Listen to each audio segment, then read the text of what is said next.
Bab 1084, biarkan dekan memberkati kita. Kakak sombong. Pada saat ini, sebuah suara tiba-tiba datang dari samping. Sander Ye menoleh dan melihat. Tidak jauh dari situ, seorang pria sedang berjalan di sana. Pria itu berpakaian putih, tampan dan agung, sangat mengesankan. Di belakang laki-laki itu, ada seorang lelaki tua berbaju hitam.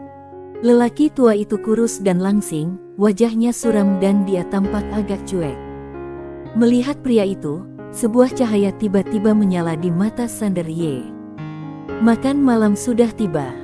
Pemuda berbaju putih berkata sambil tersenyum, saudara baru saja berkata, dewa dan hantu akan bersujud ketika melihatmu. Ini memang mendominasi, tapi... Sander Ye tertawa. Aku hanya membual dan bercanda dengan adik perempuanku. Aku tidak menyangka saudara akan mendengarnya dan membuat saudara tertawa. Anak laki-laki berbaju putih melirik Yelena yang di sebelah Sander Ye, tersenyum dan berkata, terjadi begitu. Sander Ye tersenyum dan berkata, saudara juga akan pergi ke sekte pedang dalam perjalanan ini. Anak laki-laki berbaju putih itu mengangguk, tepat sekali. Sander Ye tersenyum dan berkata, aku juga, seperti kata pepatah, pertemuan sudah ditakdirkan, kenapa kita tidak minum? Pemuda berbaju putih itu tertegun, jelas sedikit terkejut, tapi dia sungkan untuk menolak, jadi dia mengangguk sedikit, oke. Senyuman muncul di wajah Sander Ye, silakan. Anak laki-laki berbaju putih berkata, saudara, silakan. Mereka bertiga memasuki aula bobrok. Aula itu gelap dan suram. Pada saat ini, anak laki-laki berbaju putih tiba-tiba membuka telapak tangannya, dan sebuah batu tiba-tiba muncul di tangannya dan menerangi seperti siang hari.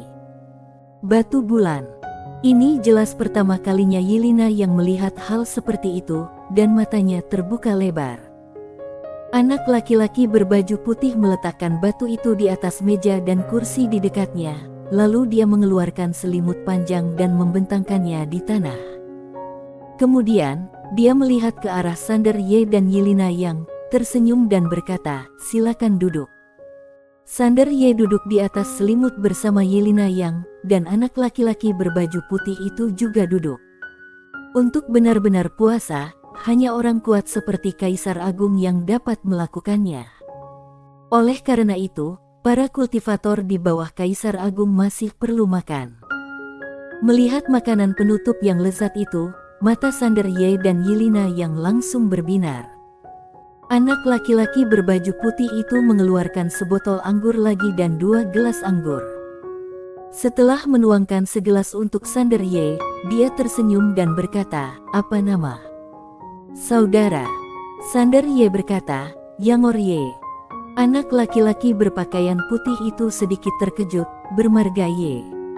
Sander Ye tersenyum dan berkata, ya, tapi itu tidak ada hubungannya dengan 2 keluarga Ye di negara Qi dan negara N.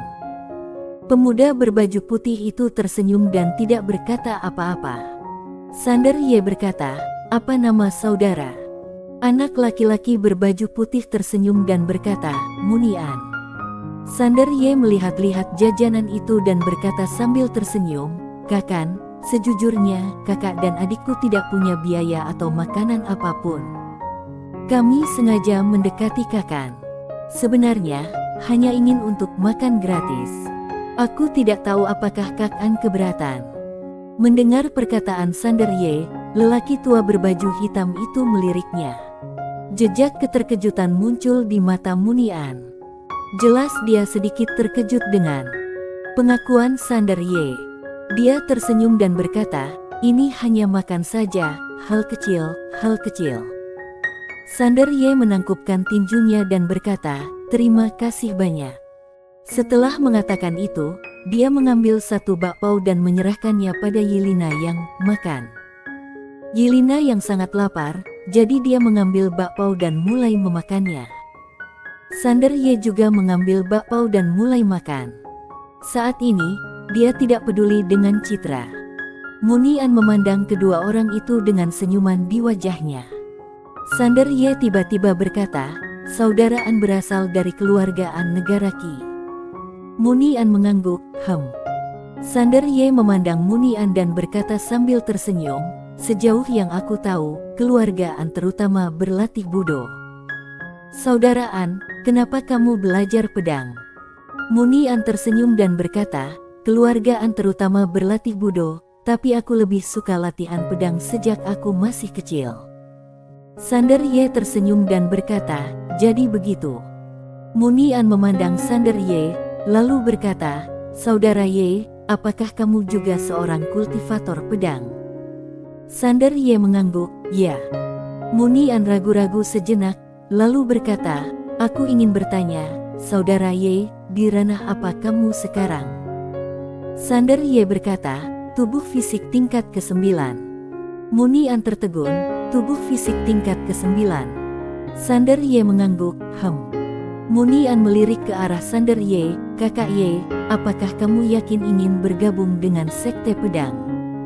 Sander Ye tersenyum dan berkata, ya. Munian tersenyum pahit, saudara Ye, sekte pedang mempunyai standar dalam menerima orang. Ranah setidaknya ranah insansian, dan ranah ilmu pedang. Tahukah kamu pembagian ranah ilmu pedang? Sander Ye menggelengkan kepalanya, lupa.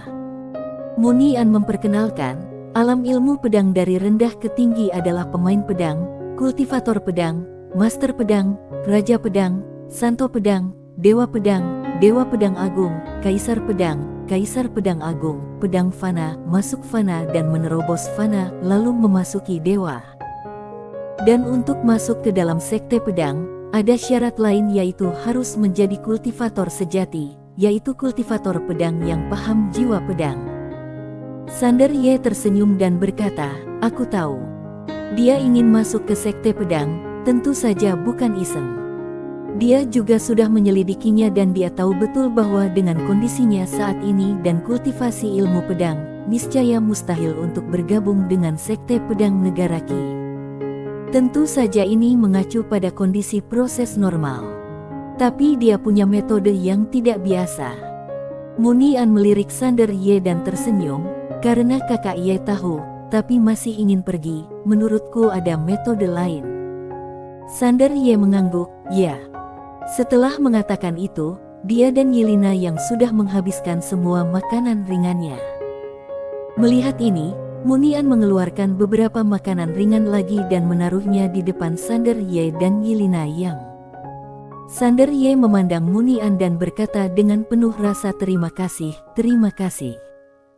Munian tersenyum dan hendak berbicara ketika lelaki tua berbaju hitam di belakangnya tiba-tiba membungkuk dan membisikkan beberapa kata di telinganya. Munian terkejut sesaat, lalu memandang Sander Ye dan berkata sambil tersenyum, saudara Ye, ada yang harus kulakukan, aku harus pergi dulu.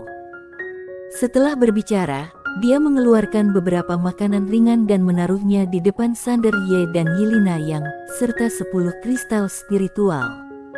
Sander Ye sedikit bingung, saudara An, kamu. Munian tersenyum dan berkata, saat kamu jauh dari rumah, selalu ada kesulitan. Saudara Ye, sampai jumpa di sekte pedang. Setelah mengatakan itu, dia berdiri dan pergi bersama lelaki tua itu. Sander Ye melirik ke arah Munian yang pergi dan tersenyum tipis.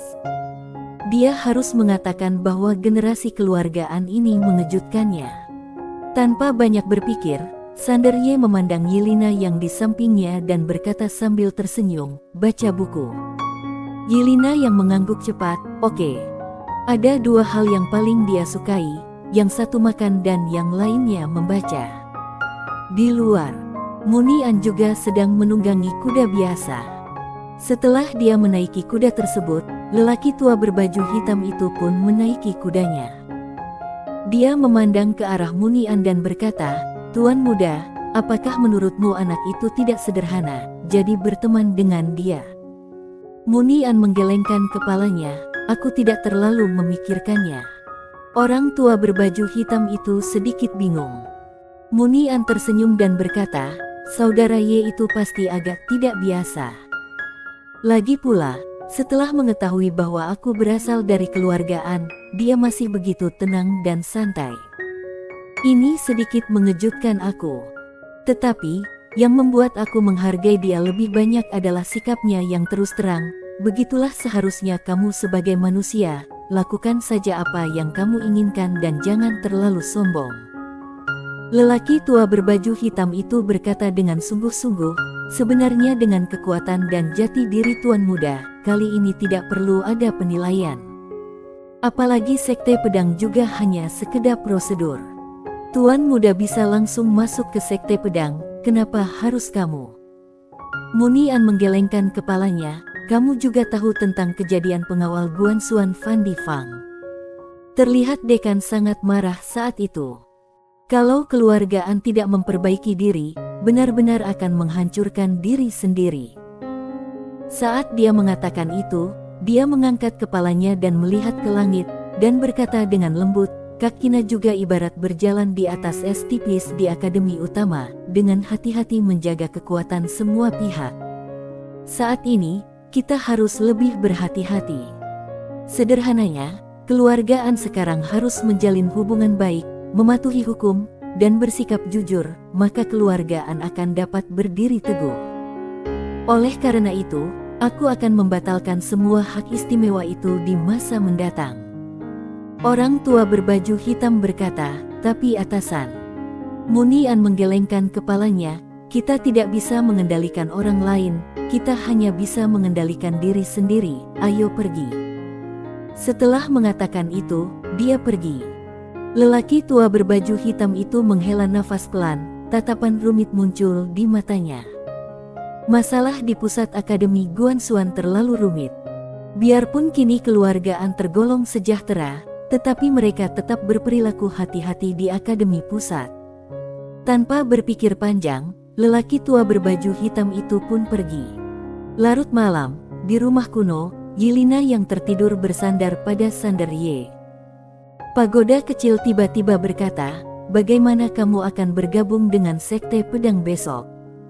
Dia mengetahui bahwa sandar Ye tidak mungkin bergabung dengan sekte pedang dalam kondisinya saat ini. Sandar Ye tidak menjawab pertanyaan Tuan Pagoda, tapi melihat ke arah Yelena yang di sampingnya dan berkata dengan lembut, aku harus membuat pengaturan untuk gadis ini. Ini jelas merupakan sebuah masalah, kata Pagoda kecil. Sandar Ye tiba-tiba tersenyum dan berkata, tidak apa-apa. Bagaimanapun, dia memiliki semua kenangan. Akan sangat memalukan kalau dia tidak bisa bertahan di tempat ini. Pagoda kecil berkata, itu tergantung penampilan kamu. Sandar Ye tersenyum, lalu perlahan menutup matanya. Setelah satu malam berlalu, Sandar Ye mengumpulkan batu bulan yang tidak diambil Munian, lalu membawa Yelena yang ke sekte pedang. Perjalanannya lancar. Akhirnya pada sore harinya, Sandar Ye dan Munian sampai di kaki gunung negara Qi. Mereka mendongak dan melihat puncak negara Qi diselimuti awan dan kabut, dengan beberapa bangunan megah terlihat samar-samar, dan jauh di dalam pegunungan, ada dengungan pedang dari waktu ke waktu. Sekte Pedang Negara Qi. Cukup banyak orang yang datang ke Sekte Pedang Negara Qi, dan orang-orang terus berjalan mendaki gunung. Karena terbang tidak diperbolehkan di sini, siapapun yang datang, mereka hanya bisa berjalan kaki ke atas gunung. Yelena yang tiba-tiba menunjuk ke kejauhan, lihat. Sandar Ye melihat ke arah jari Yelena yang di ujung pandangannya, ada sebuah patung di sana. Dan setiap orang yang melewati tempat itu akan berhenti dan memberi hormat dengan hormat. Yelena yang tiba-tiba meraih tangan Sandar Ye dan berkata dengan penuh semangat, ayo kita menyembah dekan dan biarkan dekan memberkati kita. Setelah itu, dia menarik Sandar Ye dan berlari. Sandar Ye bersambung.